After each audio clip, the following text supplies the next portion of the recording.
start looking at the words, we lose sight of, Jesus lived among mankind. And Jesus lived as a man. And it points me in the direction that, we live in the world, but, we're not to be of the world, but we still have to be a part of this world. And people look at us, and hopefully we can impact people through the lives that we live, that people still like us and respect us. And we're going to see that a little bit tonight as we go into the further discussion of the life of Jesus. But now he's grown. His relationship with the Father, he's well pleased, if you will. He's been baptized, the Spirit comes down. The Spirit comes down and says, "This is my beloved Son, in whom I am well pleased." And at that point in time, you see Jesus now operating at a different, I say a different level. I don't know. Maybe that's not the correct word. But he's operating off of the Spirit. You can see he's using the Spirit. He's led by the Spirit into the wilderness. And he's facing temptations in the wilderness. And there's a couple of notes that, I covered the temptations the last time, and Rob kind of covered it a little bit last time, and I don't want to wear that out. But there's a couple of things that I want to bring out about the temptations of Jesus that I think I wanted to say, but I just really didn't have time. So Jesus is in the wilderness, and it's interesting that while he's in the wilderness, he's being cared for by the angels, and we'll talk about that here in just a second. But when Jesus comes out of the wilderness and he's tempted by the devil, we'll go over to Matthew chapter 4 just real quick. I'm not going to spend a lot of time on this, but in Matthew chapter 4,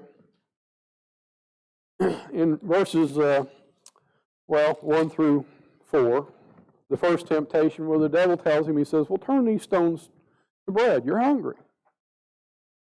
And you'll see, I know I made the statement, but you'll see that Jesus never uses his power for himself, but it's always for the betterment of others or to glorify God.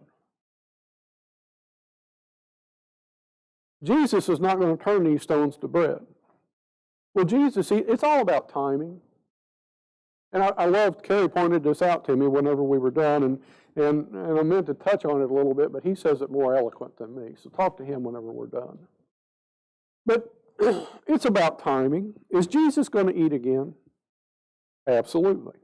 And who's going to provide it? His Father. You go on down and you see the second temptation that is talked about in verses 5 through 7, and that's where the devil says, "Well, throw yourself off the pinnacle of this temple and just let the angels take care of you." And of course, Jesus comes back, "Don't tempt God." But I want you to stop and think, were the angels taking care of Jesus before he went to the wilderness? Absolutely. Who do you think's been guiding Mary and Joseph and the whole life of Jesus as he's growing up? Who do you think's watching over him? Who do you think is with him? If you go to, I think it's Luke 2. You'll see the angels are with him in the wilderness while he's going through his temptations in the wilderness. Are the angels taking care of him then? Absolutely. Are the angels going to continue to be with him? When Jesus is in the garden praying, "Father, it's not my will, but your will that we're going to do," who comes and strengthens him? An angel. One angel. That's all he needs. One angel. And you see, Jesus is now equipped with the ability to continue the course that he's got to face for your sins and mine. Are the angels going to take care of him? Absolutely. And he knows that. When the devil takes him up and he tells him, he says, "Look out here, everything you see, all the kingdoms of the world you see, if you'll fall down and worship me, I'll just give it all to you." Now I want you to know these temptations have to be real temptations. Or it's not a temptation for Jesus. It has to be something that Jesus can readily say, this is a reality. It may be a lie, as far as, the other fulfillment to the end, because who's going to have it all in the end? I want you to remember something. I don't want you to forget this. John chapter 1, verses 1 through 5, who was in the beginning with creation?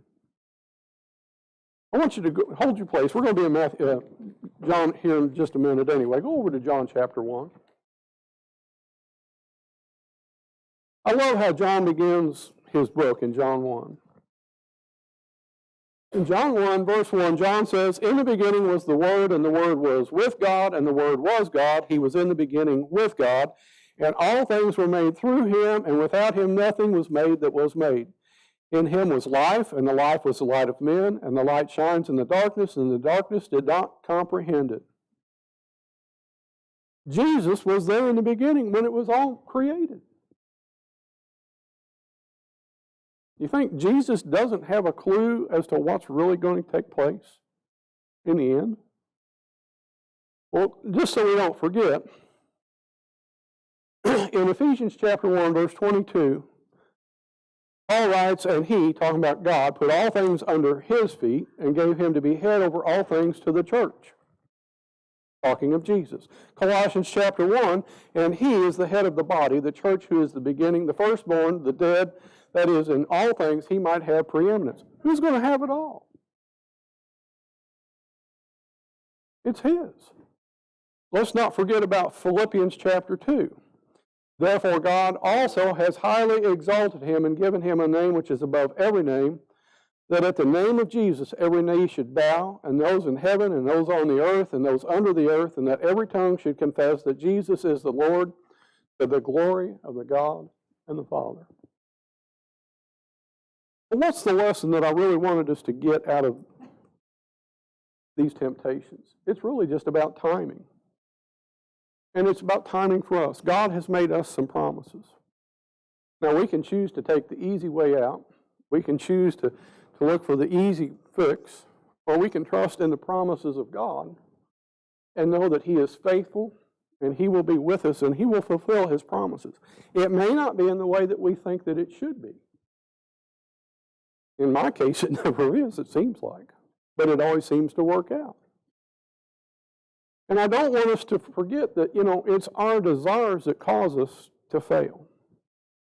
I made a statement at the end of the class, and I use this because Jesus, he overcomes whenever we fail. And I said the word that I use is tunnel vision. I don't know if that's really the good word to use. I told you, I'm an old farm boy. But Jesus has his eye set on the goal all the time, and he doesn't take his eye off of it. That's why he can say to the Father, "It's not my will, it's your will we're going to do." We're not like that. I get distracted a lot of times, don't you? We fail because we let our physical desires and the things that go on in the world distract us from what the real goal is. And the devil is just sitting there waiting for the opportunity to utilize those times. So what I want to remind us of is two verses. James 4, verses 7 through 10, and we're not going to take the time to go read there for the sake of time, but we're told to resist the devil. Draw near to God, and he'll draw near to you. It takes a humble heart, if you will, that we're going to give ourselves over to God and just trust in him. And let him be the guide, even when times get hard. The second verse that I want to remind us of is 1 Corinthians chapter 10, verse 13. Every time I fail, I come here and I know why I failed. No temptation. Underline in my Bible, I've got no temptation. No. No temptation. Nothing you go through. No temptation has overtaken you except such as is common to man. There's nothing that you have went through or will go through or I go through or that any of us will go through that somebody else hasn't experienced, and Jesus has been there too. But God is faithful. The question we have to ask is, do we really believe, is God faithful? God is faithful. We should know that. And He will not allow you to be tempted beyond what you are able. With every temptation, He will also give you a way out. But what did I just say about me when I failed? I didn't look for the way out.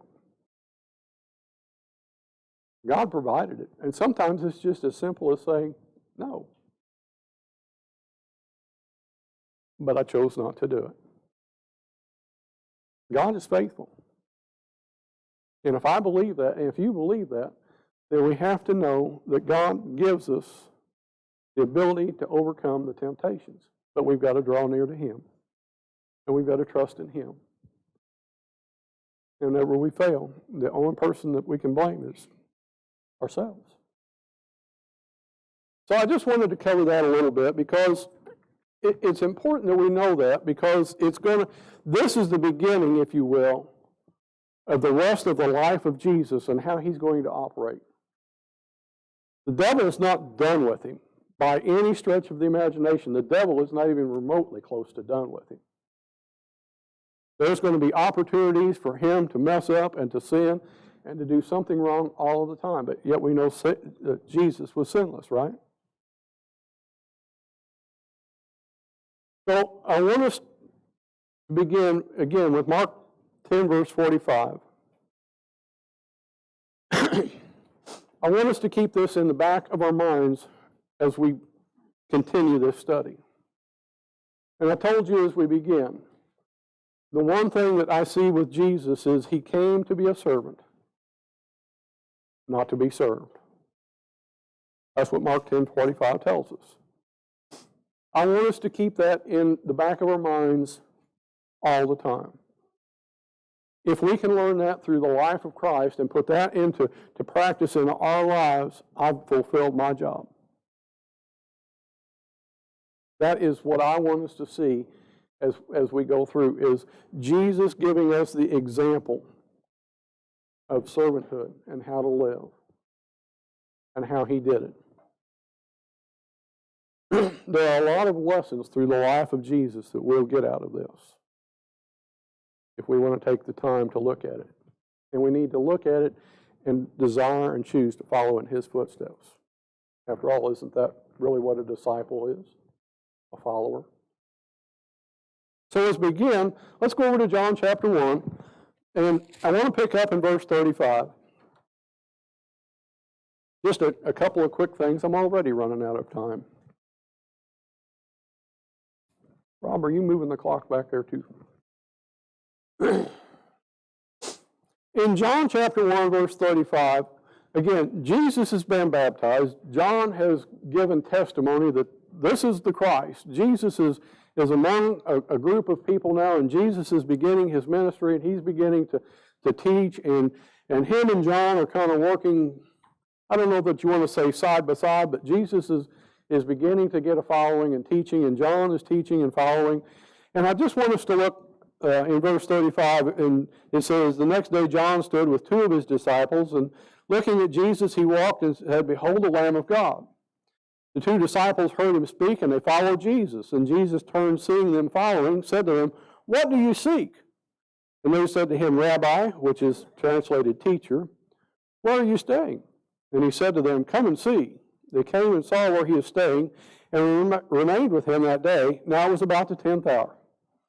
Now one of the two heard John speak and followed him, and was Andrew, Simon Peter's brother." So I just want to stop there real quick. So you've got John who is teaching, and you know, John is still out here in the wilderness, and he's baptizing, and Jesus comes up, and he tells people, he says, "Here he is. This is Jesus. This is the Lamb of God. This is the one I've been telling you about." And what do we see? These two disciples decide, we need to follow him. We need to figure out what's going on here. And one of them's name is Andrew, Simon Peter's brother. Now it's interesting what Andrew does. Look with me. Verse 40, 1, and he found his own brother Simon and said to him, "We have found the Messiah," which is translated the Christ. And he brought him to Jesus. Now when Jesus looked at him, he said, "You are Simon, son of John, and you shall be called Cephas," which is translated a stone. So here is Andrew, and he meets Jesus, and what does he do? He realizes that this is the one that we've been looking for. This is him. And what does he do? He goes and tells his brother Simon. And he brings him to Jesus. And he introduces him to Jesus. Lesson for us. When you meet the Lord, are you willing to tell other people about him? Are you willing to introduce other people to the Lord? And tell them, here is salvation? That's a hard thing to do sometimes. But remember, that's really what we're called to do. To show people Jesus. But we're not done. Verse 43, the following day, Jesus wanted to go to Galilee. And he found Philip and said to him, "Follow me." Now Philip's from Bethsaida and the city of Andrew and Peter. So Philip's from the same town as Andrew and Peter. He begins to follow. Philip finds Nathanael and said to him, "We have found him, of whom Moses and the law and also the prophets wrote, Jesus of Nazareth, the son of Joseph." And Nathanael goes ahead, and I'm not going to read all of it, but he says, "Can anything good come out of Nazareth?" Well, come see. So he takes Nathanael to meet Jesus. Now, it's interesting. Nathanael, verse 48, said to him, "How do you know me?" Jesus answered and said to him, "Before Philip called you, when you were under the fig tree, I saw you." Jesus is telling Nathanael, I knew who you were and where you were before you ever came here. Did that have an impression on Nathanael?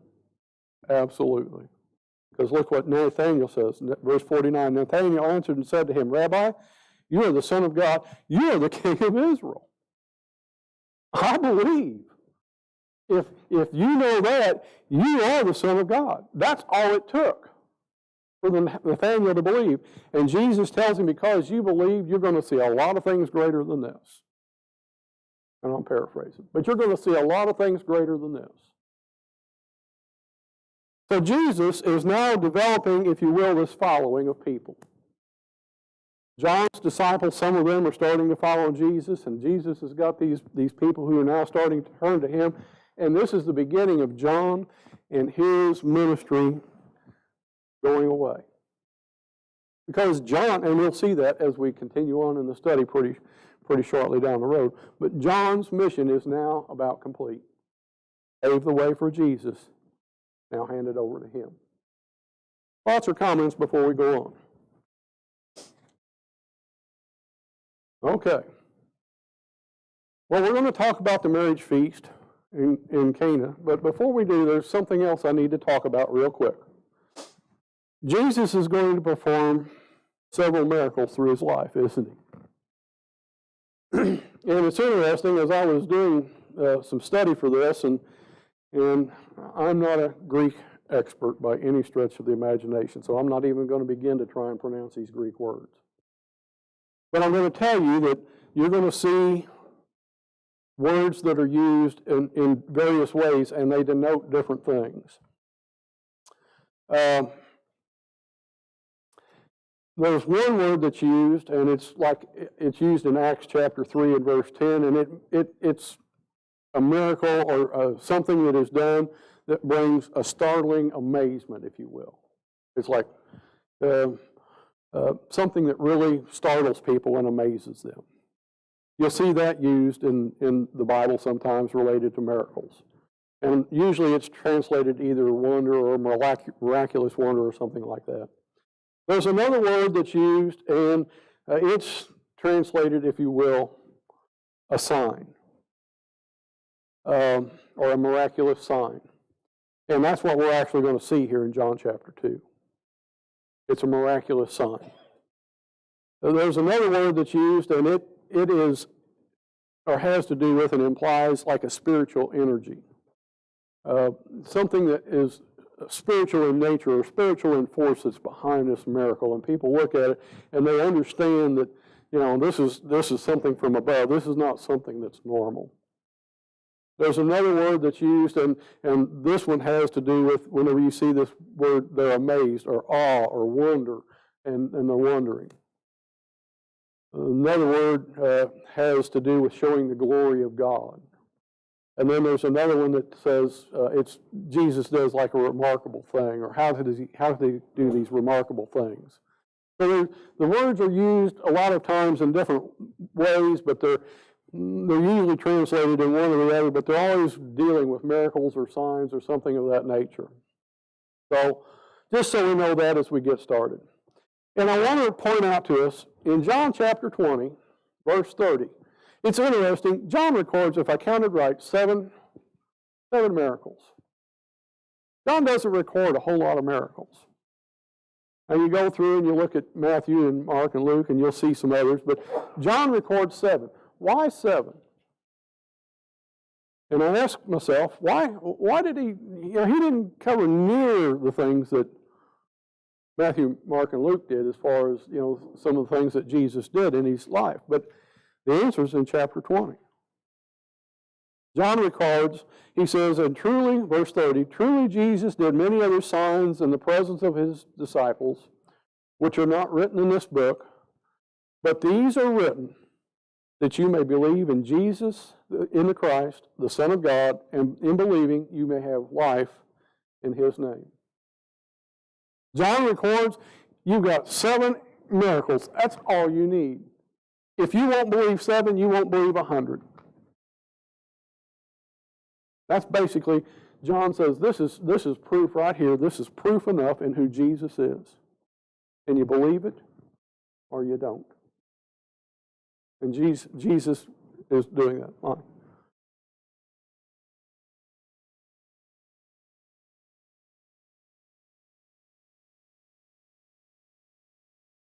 Yeah, at the end of John, if I remember correctly, he says, if he were to write of all of the things that Jesus did, something to the effect that the world couldn't fill the volumes of books. I mean, you imagine the books that would be written and still wouldn't contain everything that he done. Yes, it's amazing how much he did that is not recorded. But John makes it clear, what I've written is enough for you to believe. You just have to have a heart that's willing to believe, which brings me back to the first part with Andrew and Philip and Nathaniel and Simon and Peter. They had a heart that was humble. They're looking for the Messiah. They're looking for truth. And that's all it takes, is a heart that's willing to listen and digest the evidence that sits there plainly before you. And you either believe it or you don't. Well, let's move on. Let's go to the marriage feast in John chapter 2.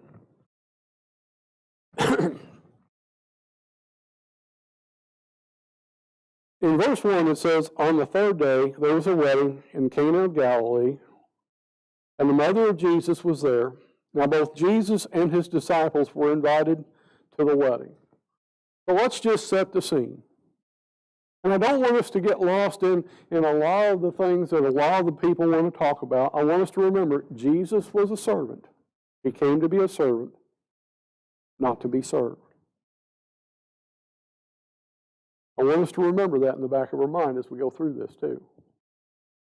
So here is Jesus, and he has, as I showed you, he has some disciples who are now following him. And they're invited to this wedding. Are they liked? Evidently they are. Probably liked and respected in the community. You don't invite people that you don't like to your wedding, do you? Well, you might, but you hope they don't come, I guess. I don't know. But a wedding feast is a big deal back then. In the research that I've done, and evidence kind of is supported there, is this is, back then it's a really big deal because the wedding back then may last a week. And there's people coming and going, and they're making merry and everything, and you kind of see that in the parable of the bridegroom, if you will. But anyway, here is Jesus and his mother. And as they're at this wedding,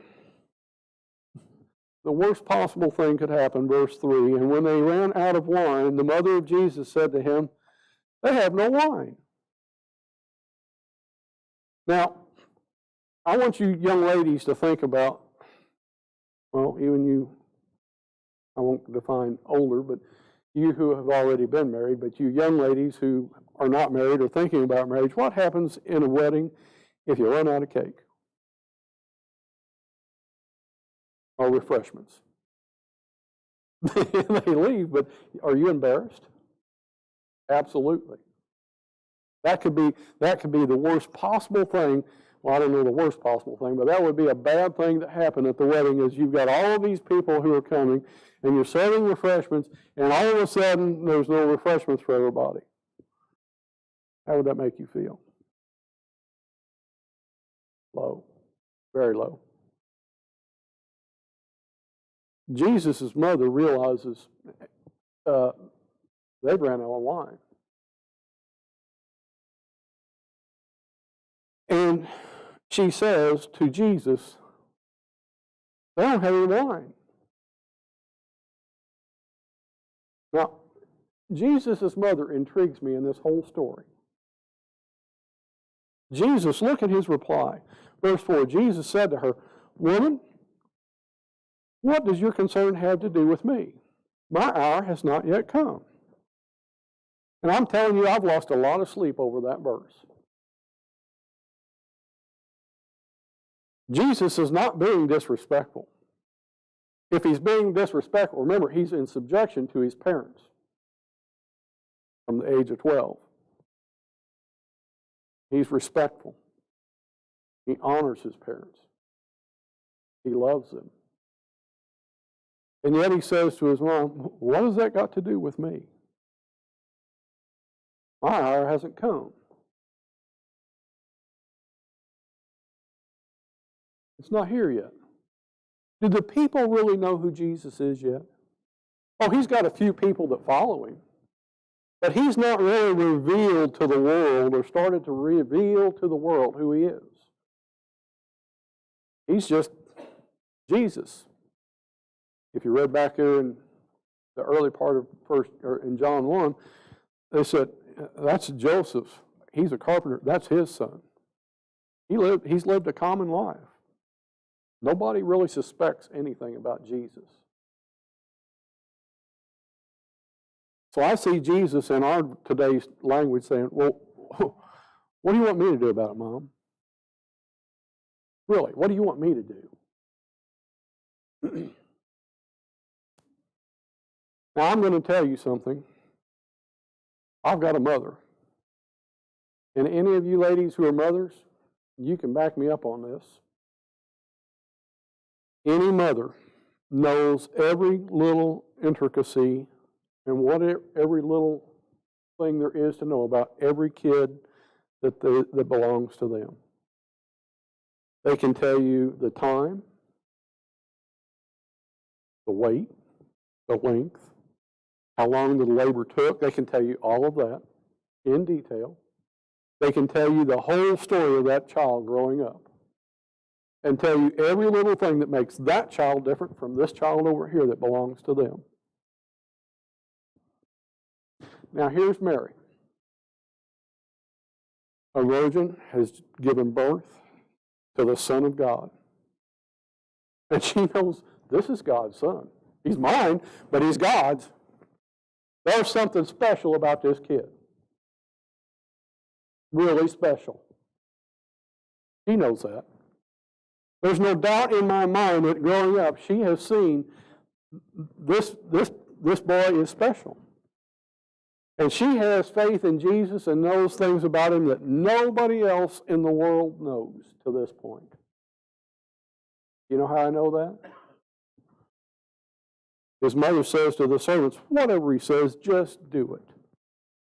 Verse 5. Whatever he says, just do. He knows Jesus can help. He knows Jesus can take care of the situation.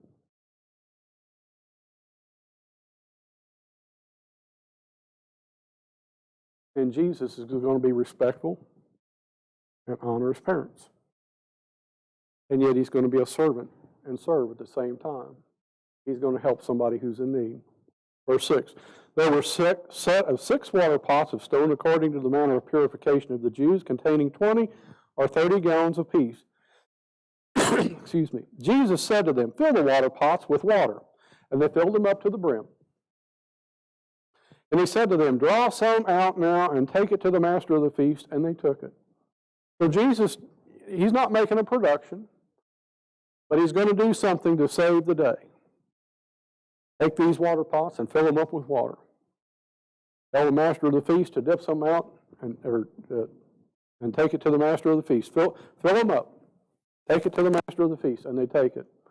Now, what's interesting, verse 9, when the master of the feast had tasted the water that was made wine, it did not know where it came from, but the servants who had drawn the water knew the master of the feast called the bridegroom.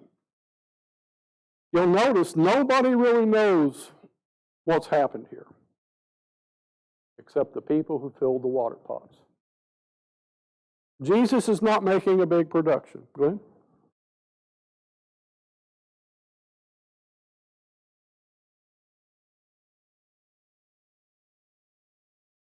Yeah.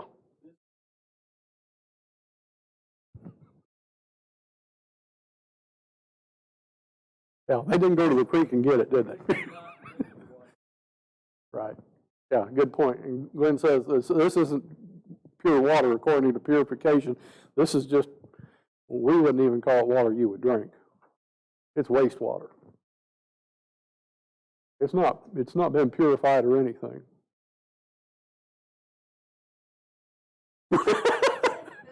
Yeah. But my point is, but the point is this: they filled the pots with water, and Jesus, he's not making a big production saying, "Let me show you how to make water into wine and save the day" or anything. He just quietly says, "Just do this.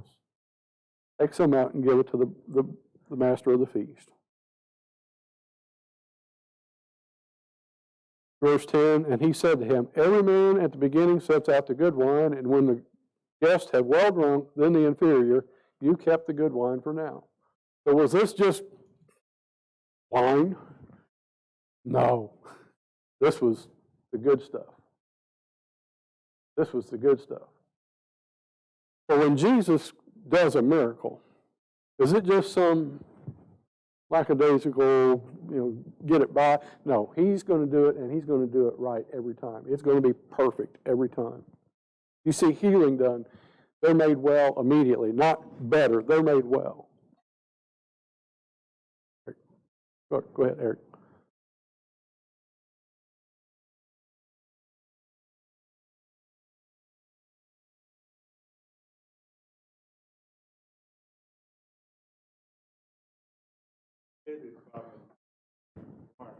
Yeah, and Eric says, there's a chance that maybe he's done some miracles. That's very possible. I don't know. We're not told. We're just not told. But the thing is, I'm sure she knows there's something really special about him. He can help. Leroy?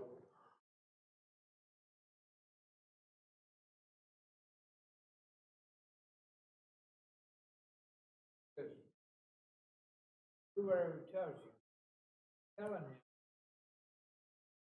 obey your father and mother, head above what God. And you're bringing out the very point that I want to make right now, Leroy. Thank you. Leroy says, he says it's not time. He's not ready to reveal who he is. It's not that time yet. But he's going to honor his mother and father, and he's going to be respectful. And he says, I can work with this. I can do this and still fulfill prophecy and still make everything work. And so he's obedient to his mother, and he does this miracle. And it's in a way that he saves the day, or he's a servant to the people. He's obedient to his mom. You see, Jesus, he has a handle on everything so much more than we can ever grasp.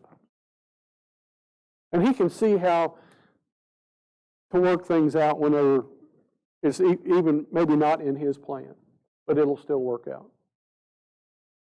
Because it's interesting, you'll see, and we're probably going to do that next week, where is he headed next time? Where is he headed from here? He's headed to the Passover. People are going to see who he is next time. He's going to start revealing who he is. But he does this miracle in a way that it's perfect. It's not some, makeshift, make water into wine concoction. It's the good stuff. He fulfills his mother's wishes. And he's obedient, and he's also being a servant and helping those who are in need. Now, I want you to catch the next two verses. We'll end with these tonight because we don't have time to go on. Verse 11, this is the beginning of the signs Jesus did in Cana of Galilee and manifested his glory, and his disciples believed in him. When I read that, he's got a following of disciples. He's got a following of disciples. But they truly don't believe in him yet. They've heard him teach. They've heard the words, and they're going, this is him, but their faith isn't there yet. But whenever they see this, and believe me, the only people, if I read this correctly, the only people that know of what he done is the people that filled the water pots and his disciples and his mom. That's the only people that know what took place. And the people that see it go, I believe. That's just not normal. It's just not something that happens every day. It's a sign.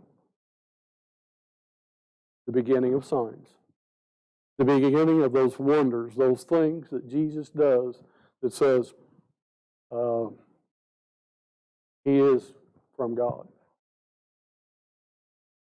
So his disciples believe in him now.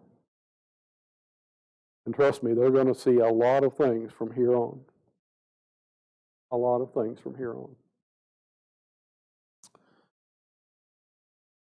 So, I haven't even looked at my notes. Where am I at?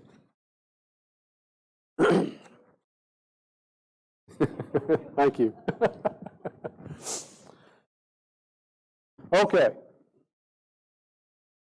We're going to stop there. And is there any comments or questions before we go on? Because I think we've got about a minute left. Okay. Well, I didn't get as far as I wanted to, but yes, go ahead, Ray.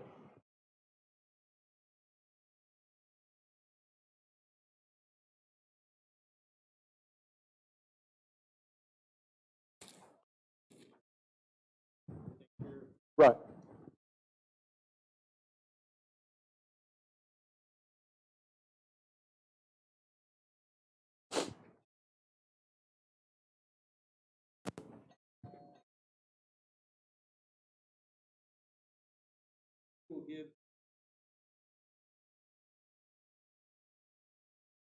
So,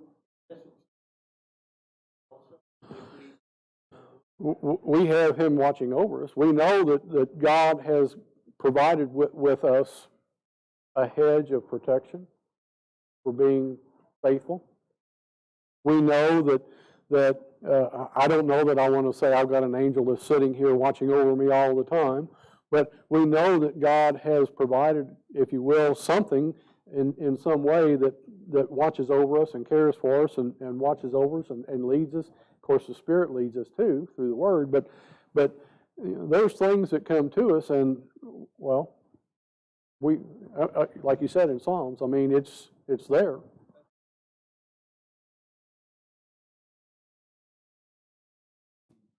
And I don't want to take up too much of your time, but that's because we're engulfed in this grace, surrounded by the grace of God, that undeserved favor. God is there surrounding us, if you will, with his grace and his mercy and his love continually. The question is, will we be faithful to him? That's the real question. Richard?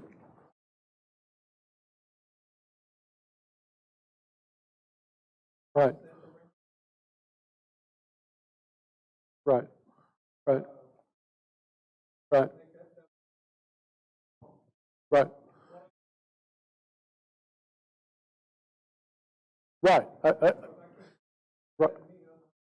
Exactly. I can't, and that's why I say I can't tell you there was an angel sitting over top of me protecting me all day, every day, but God's got angels out there and they serve a purpose.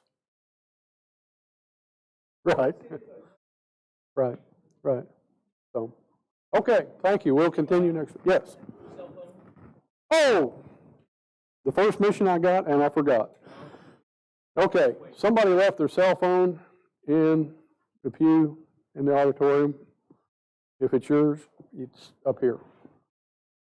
So.